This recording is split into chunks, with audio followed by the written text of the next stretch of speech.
नमस्कार दर्शक मित्रों, अब तक न्यूज में आपનું हार्दिक स्वागत है। आपनी સાથે હું આકાંક્ષા ગોંડલિયા। શરૂઆત કરીએ આજની મુખ્ય હેડલાઇન્સ થી। ટ્રક ચાલકોને લગતા આકરા કાયદાની અમલવારી સ્થગિત કરાતા હડતાલ સમેટાઈ। રાજ્યની જીએસટી આવકમાં 9%નો વધારો 1.2 લાખ કરોડે પહોંચ્યો। સૌરાષ્ટ્ર સહિત રાજ્યભરમાં ઠંડીમાં વધારો, રાજ્યમાં સૌથી ઓછું 8 ડિગ્રી તાપમાન નલિયામાં નોંધાયું। નજર કરીએ વિસ્તૃત સમાચારો પર। હિટ એન્ડ કાયદામાં સરકાર અને ટ્રાન્સપોર્ટરો વચ્ચે ચાલી રહેલી બેઠક સકારાત્મક રહી છે। ટ્રક ડ્રાઈવર્સ એસોસિએશન દ્વારા હડતાલ સમેટવાની જાહેરાત કરવામાં આવી છે। ટ્રક ડ્રાઈવર્સને તેમના એસોસિએશન અને સરકાર દ્વારા હડતાલ સમેટી લેવા માટેની અપીલ કરવામાં આવી છે। સરકાર દ્વારા આ કાયદો હાલમાં લાગુ નહીં કરવાનું આશ્વાસન અપાયા બાદ આખરે હડતાલ સમેટી લેવામાં આવી છે। ટ્રક ચાલકોએ હિટ એન્ડ રન અંગેના નવા કાયદા સામે સતત બીજા દિવસે પણ વિરોધ ચાલુ રાખ્યો હતો। આ પ્રદર્શનોની અસર દેશભરમાં જોવા મળી હતી। કેન્દ્રીય ગૃહ સચિવ અજય ભલ્લાએ ઓલ ઇન્ડિયા મોટર ટ્રાન્સપોર્ટ કોંગ્રેસના અધિકારીઓ સાથે બેઠક યોજી હતી અને આ બેઠક બાદ તેમણે કહ્યું કે નવો કાયદો હજુ અમલમાં આવ્યો નથી। ભારતીય ન્યાયિક સંહિતાની કલમ 106(2) લાગુ કરતા પહેલા અમે ઓલ ઇન્ડિયા મોટર ટ્રાન્સપોર્ટ કોંગ્રેસના લોકો સાથે વાત કરીશું, ત્યારબાદ જ નિર્ણય લેવામાં આવશે। હિટ એન્ડ રન કેસ માટે નવા કાયદાને લઈને સરકાર અને ટ્રાન્સપોર્ટરો વચ્ચે સમાધાન થઈ ગયું છે। ટ્રાન્સપોર્ટ સંગઠને દેશભરમાં ડ્રાઈવરોને હડતાલ પાછી ખેંચવા અપીલ કરી છે। ફુગાવાની અસરને બાદ કરતા ગુજરાતમાં 2023માં goods and service tax collection રૂપિયા 1.2 લાખ કરોડ હતું, જે એકંદરે વપરાશમાં વૃદ્ધિ દર્શાવે છે। 2023 દરમિયાન રાજ્યની કર વસૂલાત અત્યાર સુધીની સૌથી વધુ હતી, જો કે છેલ્લા વર્ષમાં જીએસટી વૃદ્ધિ અખિલ ભારતીય સરેરાશ કરતા ધીમી છે। ગુજરાતમાં 2022માં જીએસટી કલેક્શન 9% વધીને રૂપિયા 1.1 લાખ કરોડ થયું છે। આ ભારતમાં કુલ ટેક્સ કલેક્શન કરતા ઓછું છે, જે 2022માં 17.56 લાખ કરોડ રૂપિયાથી વધીને 2023માં 19.62 લાખ કરોડ રૂપિયા થવાની ધારણા છે। કરવેરા વ્યવસાયિકો અને ઉદ્યોગ નિષ્ણાંતો આ વૃદ્ધિ માટે ફુગાવો, બહેતર વપરાશ, સેન્ટિમેન્ટ અને બહેતર અનુપાલનને આભારી છે। એકંદરે કોર્પોરેટ કમાણી સારી છે। વધુમાં ઉપભોક્તા સેન્ટિમેન્ટમાં ઉછાળો આવ્યો હતો, જેના કારણે કર વસૂલાતમાં સુધારો થયો હતો। રિટર્નની નિયમિત ફ્લાઇંગ સાથે ટેક્સ કલેક્શનમાં અનુપાલનમાં સુધારો થયો છે અને ફુગાવો પણ એક પરિબળ હતો। ગુજરાતમાં હાડ થીજવતી ઠંડીનો સમય આવી ગયો છે। 1 જાન્યુઆરીથી ગુજરાતનું વાતાવરણ પલટાયું છે, ત્યારે હવે ગુજરાતમાં પણ કડકડતી ઠંડી અનુભવાઈ રહી છે। ત્યારે આગામી 5 દિવસને લઈ હવામાન વિભાગની આગાહી આવી ગઈ છે। રાજ્યમાં 2 દિવસથી ઠંડીનો ચમકારો જોવા મળશે। નલિયામાં સૌથી ઓછું 8 ડિગ્રી તાપમાન નોંધાયું છે। પવનની ગતિના કારણે ઠંડીનો અનુભવ થઈ રહ્યો છે। રાજકોટમાં પણ આજે સિઝનનું સૌથી નીચું 11.2 ડિગ્રી તાપમાન નોંધાયું છે। હાલ રાજ્યમાં પવનની ગતિ ઉત્તરથી ઉત્તર પૂર્વીય તરફ જોવા મળી છે, જેથી લોકો સવારની ઠંડીનો સદુપયોગ કરતા જોવા મળ્યા છે। એક તરફ પાર્ક્સમાં લોકોની ભીડ, તો બીજી તરફ લોકો નીરો, સૂપ અને જ્યુસનું પણ સેવન કરતા જોવા મળી રહ્યા છે। ગુજરાતમાં આગામી 5 દિવસ તાપમાનમાં ફેરફાર નહીં નોંધાય તેવી પણ આગાહી કરવામાં આવી છે। અયોધ્યા શ્રી રામ મંદિરના લોકાર્પણને લઈ ભારે ઉત્સાહ જોવા મળી રહ્યો છે, જેને લઈ વડોદરામાં 108 ફૂટ લાંબી ધૂપસડી બનાવવામાં આવી છે, જેનું અરવલ્લી જિલ્લામાં માલપુર ખાતે ભવ્ય આગમન કરવામાં આવ્યું હતું। માલપુર ગામના હિન્દુ ધર્મપ્રેમી રામ ભક્તો દ્વારા ભવ્ય સ્વાગત કરાયું હતું। માલપુર તાલુકાની આજુબાજુથી ધર્મપ્રેમી જનતા ધૂપસડી જોવા ઉમટી પડી અને લોકોનો પણ ભારે ઉત્સાહ અને જય શ્રી રામના નારા સાથે આખું પંથક ગુંજી ઉઠ્યું હતું। માલપુરના યુવા મોરચાના પ્રમુખ તથા યુવાનો તથા આખી એમની ટીમ નારા બોલાવી આખું વાતાવરણ ભક્તિમય બનાવી દીધું હતું। સુરેન્દ્રનગર જિલ્લામાં લીલા ચણાના પાકમાં લીલી ઈયળનો ઉપદ્રવ વધારો જોવા મળી રહ્યો છે, જેને લઈ લીલા ચણાનું ઉત્પાદન નીચું આવવાની દહેશત સર્જાઈ છે।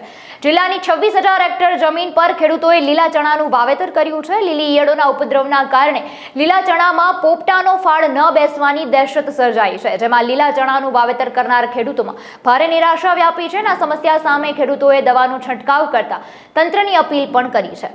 મારું નામ રણજીતસિંહ ઝાલા, ખેડૂત બાકરથડી। ખાસ કરીને કહેવાનું કે અત્યારે જે ચણાનું વાવેતર છે એમાં લીલી ઈયળનો ઉપદ્રવ છે। એટલે લીલી ઈયળથી સુકારો આવ્યો છે, એનું માથું કાપી નાખે છે અને પોપટા જે નવો ફાલ પોપટા ખાઈ જાય છે, એટલે ઉત્પાદન 50% ઘટી જાય એવું છે। તો આ બાબતે સરકાર અથવા ખેતીવાડી વિભાગ કંઈક માર્ગદર્શન આપીને સર્વે કરાવે અને ખેડૂતોને સહાય આપે એવી અમારી માગણી છે। નામ લાલજી ઠાકોર, મદદનીશ ખેતી નિયામક, સુરેન્દ્રનગર। ચાલુ વર્ષે રવિ પાકમાં ચણા પાકનું 26,000 હેક્ટર જેટલું વાવેતર થયેલું છે। ચણા પાકમાં ડિસેમ્બરથી જાન્યુઆરી માસમાં લીલી ઈયળ આવવાની સંભાવનાઓ હોય છે। લીલી ઈયળને નિયંત્રણ કરવા માટે ખેડૂત મિત્રોએ ટ્યુનાલ ફોસ 20 ml નો છંટકાવ કરવો, તેમજ લીંબોળીનું મંજીનું 5% દ્રાવણના 2 થી 3 છંટકાવ કરવાથી અસરકારક પરિણામ મળે છે. વધુમાં ખેડૂત મિત્રોએ આ પ્રકારનો પ્રશ્ન જોવા મળે તો ગ્રામ્ય લેવલે ગ્રામ સેવક, વિસ્તરણ અધિકારી, ખેતી અધિકારી તેમજ જિલ્લા ખેતીવાડી અધિકારીનો સંપર્ક કરવાનો રહેશે. જામનગર શહેરના ગાંધીનગર રેલવે સ્ટેશન બાજુમાં આવેલ કષ્ટભંજન હનુમાન મંદિર સત્સંગ હોલ ખાતે સંયુક્ત નૈતિક માનવ અધિકાર સમિતિ દ્વારા 8 દિવસનું ફ્રી ક્લાસીસનું આયોજન કરવામાં આવ્યું, જેમાં 210 બહેનો રજીસ્ટર કરી ભાગ લીધો. આ તકે રાષ્ટ્રીય ચેરમેન નિલેશભાઈ જોશી, રાષ્ટ્રીય મહિલા અધ્યક્ષ એશાબહેન શાહ, રાષ્ટ્રીય ઉપાધ્યક્ષ દીપકભાઈ પરમાર, જામનગર સાંસદ પૂનમબેન માડમ, પ્રતિનિધિ રાજ સાહેબ તથા સૌરાષ્ટ્ર ઝોનના પ્રમુખ મનીષાબા વાળા તેમજ રાજકોટ જિલ્લા ઉપપ્રમુખ કૃપાલસિંહ જાડેજા, જામનગર જિલ્લા પ્રમુખ પ્રદીપસિંહ વાળા, શહેર પ્રમુખ દિલીપસિંહ જાડેજા, શહેર મહિલા પ્રમુખ મીનાબા સોડા વગેરેએ ખાસ મુલાકાત કરી કાર્યને બિરદાવ્યું હતું. મારું નામ એશા શાહ છે. હું સંયુક્ત નૈતિક માનવ અધિકાર સમિતિની રાષ્ટ્રીય મહિલા અધ્યક્ષ છું. અમારા ચેરમેન શ્રી નિલેશભાઈ જોશીના ચેરમેનશીપની અંડર અમે લોકો ઘણા કાર્યો કરી રહ્યા છે human rights regarding. Pan India level ઉપર અમે મહિલાઓના સશક્તિકરણ, મહિલાઓના વિકાસ અને એમને કોઈ પણ રીતે તકલીફ પડતી હોય તો એમની સાથે ખડે પગે ઊભા રહ્યા છે. હ્યુમન રાઇટ્સ માટે અમે લોકો પેન ઇન્ડિયા ઉપર કામ કરી રહ્યા છે. આજે 1લી તારીખ 1લો મહિનો 2024 એના દિવસે જામનગરમાં અમારી જે ટીમ છે જામનગરની, જેના પ્રમુખ શ્રી પ્રદીપભાઈ, મીનાબેન અને અમારા સૌરાષ્ટ્ર ઝોનના ઇન્ચાર્જ મનીષાબેન, એ લોકોએ એક ખૂબ જ સુંદર કાર્યને રૂપરેખા આપીને એને પૂર્ણ કરી રહ્યા છે. આ કાર્યક્રમના અંતર્ગત એ લોકો આમ તો પહેલાં 50 બહેનો લેવાની હતી, પણ અત્યારે 210 બહેનો આમાં જોડાઈ છે. ખાટલી વર્કની ટ્રેનિંગ આપીશું. આ ખાટલી વર્કની ટ્રેનિંગ લગભગ 8 થી 10 દિવસ ચાલશે, બરાબર ને બેન? 8 થી 10 દિવસ આ ટ્રેનિંગ ચાલશે. ટ્રેનિંગ દરમિયાન એ લોકોને ફોર્મને ભરાવવામાં આવશે અને એમને એક કીટ મળશે જે ગવર્મેન્ટ કેન્દ્ર સરકારમાંથી મળતી હોય છે, એ ભરાવવા માટે, અપાવવા માટે મદદરૂપ કરશે. તો મહિલા સશક્તિકરણ માટે સંયુક્ત નૈતિક માનવ અધિકારનું આ વર્ષનું પહેલા દિવસનું પહેલું સ્ટેપ છે, જેની અંદર અમે લોકો બહેનોને રોજગાર આપી રહ્યા છીએ. Thank you. મારું નામ પ્રદીપસિંહ વાળા, સંયુક્ત નૈતિક માનવ અધિકાર સમિતિનો જામનગર જિલ્લા પ્રમુખ અને સૌરાષ્ટ્ર ઝોનનો ઇન્ચાર્જ. આજરોજ અમે અહીંયા ખાટલી વર્ક બહેનો આત્મનિર્ભર બને એ માટે ખાટલી વર્કનું આયોજન કર્યું. મેં અને મારા સાથી બેન મીનાબેન સોઢા, મારા શહેર પ્રમુખ છે દિલીપસિંહભાઈ જાડેજા અને મહિપતસિંહ સુરુભા ઝાલા, અમે લોકોએ બહેનો ખાટલી વર્ક કરે એ માટે ખાટલીનું આયોજન કર્યું. ત્યાં તો રજિસ્ટર ચાલુ કર્યું, 3 જ કલાકમાં માત્ર 200થી ઉપર લેડીઝો થઈ ગયા છે બહેનો. તો મેં મીનાબેનને કીધું, બેન કાંઈ વાંધો નહીં, આપણે 2 ક્લાસ કરશું, 15 દિવસની જગ્યાએ 8 દિવસની જગ્યાએ 16 દિવસ કરશું. તો બહેનોમાં એટલો ઉત્સાહ છે અને અમે આમાં બેન શ્રી પૂનમબેનને આમંત્રિત કર્યા હતા. એમના હાથે જ લોકાર્પણ હતું અત્યારે, પણ બેનના કોઈ ગુરુનું દેહાંત થઈ ગયું છે, એ માટે બેન બહુ દૂર છે. એમને એના પ્રતિનિધિ રાજ સાહેબને પણ મોકલ્યા હતા અને બેને એવી મને કોલ આપ્યો છે કે 8 દિવસની અંદર પ્રદીપભાઈ હું એકવાર જરૂર આવીશ. તો બેન શ્રી પૂનમબેને પણ બહુ જ સારો મને શુભ સંદેશો આપ્યો છે અને એક દિવસ આવશે. આપ જોઈ શકો છો બહેનોમાં કેટલો ઉત્સાહ છે. ગુજરાત સાહિત્ય અકાદમી ગાંધીનગર અને માણાવદર કેળવણી મંડળ સંચાલિત arts and commerce and computer science કોલેજના સંયુક્ત ઉપક્રમે નવી રાષ્ટ્રીય શિક્ષણ નીતિ અને ભારતીય સાહિત્ય વિષય પરનો નેશનલ સેમિનાર યોજવામાં આવ્યો હતો. આ કાર્યક્રમની શરૂઆત કોલેજની વિદ્યાર્થી બહેનો દ્વારા મંગલ પ્રાર્થનાથી કરવામાં આવી. આ કાર્યક્રમનું ઉદ્ઘાટન ભક્ત કવિ નરસિંહ મહેતા યુનિવર્સિટીના કુલપતિ ડોક્ટર ચેતન ત્રિવેદી તથા ઉપસ્થિત મહાનુભાવોના વરદ હસ્તે કરવામાં આવ્યું હતું. કોલેજ પરિવાર દ્વારા ઉપસ્થિત મહેમાનોનું પુષ્પગુચ્છથી સ્વાગત કરવામાં આવ્યું હતું. અબડાસાના 7 ગામોમાં વિશ્વ હિન્દુ પરિષદ માતાના મઢ જિલ્લામાં અયોધ્યાથી અક્ષત ચોખા આવેલ શ્રી રામ કળશ યાત્રા પ્રારંભ કર્યો છે, જે પિંગલેશ્વર જાગીરના મહંત પરસોત્તમ બાપુએ રામરથની પૂજા આરતી કરી હતી. પિંગલેશ્વર મહાદેવ દાદાના અને મહંત પરસોત્તમ બાપુના આશીર્વાદ લઈ કળશ યાત્રાનો શુભારંભ કરવામાં આવ્યો હતો, જેમાં રાષ્ટ્રીય સ્વયંસેવક સંઘના યુવરાજસિંહ જાડેજા, વિશ્વ હિન્દુ પરિષદના સ્વરાષ્ટ્ર પ્રાંતના ધર્મ પ્રચાર પ્રસારણ અધ્યક્ષ ચેતનભાઈ રાવલ, માતાના મઢ જિલ્લાના ઉપાધ્યક્ષ અરવિંદસિંહજી ઝીલુભા જાડેજા તથા વિશ્વ હિન્દુ પરિષદના કાર્યકર્તાઓ બહોળી સંખ્યામાં લોકો પણ ઉપસ્થિત રહ્યા હતા. સુરતના ડિંડોલી વિસ્તારમાં આવેલ રેલવે ટ્રેક નજીકથી એક યુવાનનો મૃતદેહ મળી આવવાની ઘટના સામે આવી હતી, જેને લઈ પોલીસે ગણતરીની કલાકોમાં ગુનાનો ભેદ ઉકેલી 3 આરોપીની ધરપકડ કરી છે. જેમાં મુખ્ય આરોપી 31 ડિસેમ્બરના રોજ પોતાની ઓટો રિક્ષા લઈ પસાર થઈ રહ્યો હતો. તે વેળાએ મૃતકે ઓટો રિક્ષા રોકી તેની સાથે ગાળાગાળી અને મારઝૂડ પણ કરી હતી. તેની સાથે અદાવત રાખી મુખ્ય આરોપી સહિત તેના મિત્રોએ મૃતકને ચપ્પુના ઘા ઝીકી મોતને ઘાટ ઉતારી દીધો હતો, જે ગુનાની કબૂલાત આરોપીએ પોલીસ પૂછપરછમાં કરી હતી. 31 ડિસેમ્બરની રાત્રિના સમયે ડિંડોલી પોલીસ સ્ટેશનના નવાગામ વિસ્તારમાં રેલવેની પટરી પાસે એક મર્ડરનો બનાવ બન્યો હતો. આ ઘટનામાં હકીકત એ મુજબ છે કે આશરે 11:30ની આસપાસ એક વ્યક્તિ ઉદય ઉર્ફે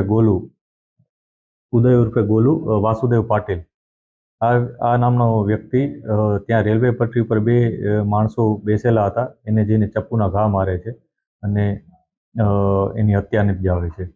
આ બનાવના મૂળમાં જતા પોલીસને માહિતી મળી છે કે આશરે 11 વાગ્યાની આસપાસ આ ઉદય ઉર્ફે ગોલુ એ જ્યારે રિક્ષા લઈને જતો હતો ત્યારે મરણ જનાર રાજા ગાયકવાડ અને એના મિત્રો ત્યાં ઊભા હતા અને એની ઓટો રિક્ષા અટકાવી હતી અને બંને વચ્ચે ઝઘડો થયો હતો અને ગાળાગાળી થઈ હતી. આ અનુસંધાને ગુસ્સામાં આવી જઈ અને એણે જે હત્યા કરનાર વ્યક્તિ છે એણે પોતાના 2 મિત્રો રાહુલ રાજકુમાર ઉમરવેશ અને હિમાંશુ ઉર્ફે કાંચા વિજય મોર્યા આ 3 વ્યક્તિઓ ત્યાંથી ગયા અને ઘરેથી કેક કાપવાનું ચપ્પુ લઈને આવ્યા અને સાથે લાકડા પણ લઈને આવ્યા હતા અને આ બધા હથિયારો લઈ અને એ લોકોએ પટરી ઉપર બેસેલા બંને વ્યક્તિ ઉપર અચાનક હુમલો કરી દીધો હતો અને આ હુમલા અનુસંધાને એમાંથી એક વ્યક્તિ ત્યાંથી ભાગી ગયો હતો, જ્યારે બીજો વ્યક્તિ જેનો મુખ્ય ઝઘડો થયો હતો એ રાજા ગાયકવાડનું ત્યાં મૃત્યુ થયું હતું સ્થળ ઉપર. પોલીસે ખૂબ જ મહેનતથી આ બનાવને ડિટેક્ટ કર્યો હતો.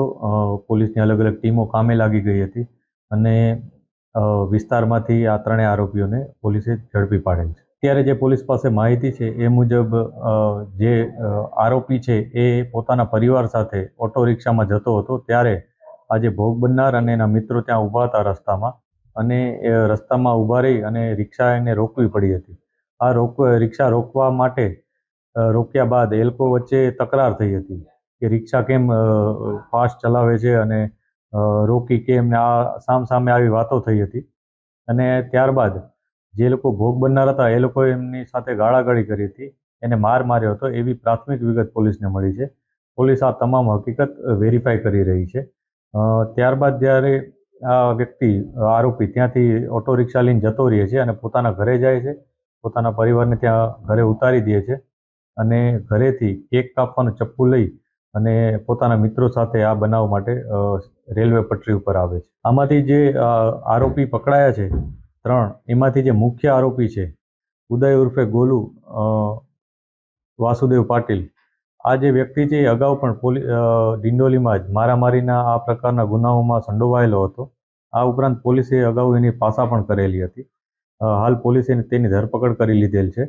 આ ઉપરાંત અન્ય જે 2 આરોપીઓ પકડાયા છે એ લોકોનો કોઈ ગુનાહિત ઇતિહાસ છે કે નહીં એની પણ પોલીસ અત્યારે તપાસ કરી રહેલ છે. રાજકોટના આંગણે શરૂ થનાર સંગીત મહોત્સવ સપ્ત સંગીતી 2024નો પ્રારંભ હેમુગઢવી હોલ ખાતે થઈ ગયો છે, જેમાં પ્રથમ દિવસે પુનાસ્થિત classical fusion band Tanmay in હાર્મનીના 8 કલાકારોનું વૃંદ શ્રોતાઓને સંમોહિત કરવા જઈ રહ્યું છે. આ બેન્ડ શ્રોતાઓને સંમિલિત કરી ઇન્ડિયન ક્લાસિકલ, જાઝ, ગઝલ અને ક્લાસિકલ બોલિવૂડ સંગીત રજૂ કરવા આવ્યું હતું. સંપૂર્ણ નવીન શૈલીથી હાર્મોનિયમ, તબલા, ડ્રમ્સ, ગિટાર, કીબોર્ડની રજૂઆતમાં કે જેમાં હાર્મોનિયમ વાદ્ય તરીકે મુખ્ય ભાગ ભજવ્યો હતો. આ કાર્યક્રમ અંતર્ગત બહોળી સંખ્યામાં રાજકોટિયન્સ ઉપસ્થિત રહ્યા હતા. હાજી, અમે નિયો રાજકોટ ફાઉન્ડેશન અમારું સંસ્થાનું નામ છે. હું વિક્રમ સંઘાણી, ડિરેક્ટર, અને અમે 7 ડિરેક્ટર્સ બધા સાથે છીએ. આજનો કાર્યક્રમ છે તન્મય, એક ગ્રુપ ફ્યુઝન બેન્ડ છે, આપણા શાસ્ત્રીય સંગીત આધારિત જ છે અને આ અમારી 7 દિવસની સંગીતની શૃંખલા જે સપ્તસંગીતી થી પ્રખ્યાત હવે થઈ ગયું છે રાજકોટમાં. આ 6થું વર્ષ છે અમારું આયોજનનું અને 7 દિવસ આખા આપણા દેશના દિગ્ગજ કલાકારો રાજકોટ આવી અને કાર્યક્રમ માણશે. અને ખાસ અમે એ ધ્યાન રાખ્યું છે કે ઓડિયન્સ માટે કમ્પ્લીટલી ફ્રી ઓફ કોસ્ટ છે. કોઈએ ટિકિટનો ખર્ચ આપવાનો નથી, જેથી સંગીતના વિદ્યાર્થીઓ અને રસિકો બધા આવી શકે. બધા દિવસના આર્ટિસ્ટ પોતપોતાની રીતે ખૂબ પ્રખ્યાત છે. આવતીકાલે શુભા મુદગલજી છે, કદાચ બધા આર્ટિસ્ટમાંથી સિનિયર મોસ્ટ કદાચ કહી શકાય.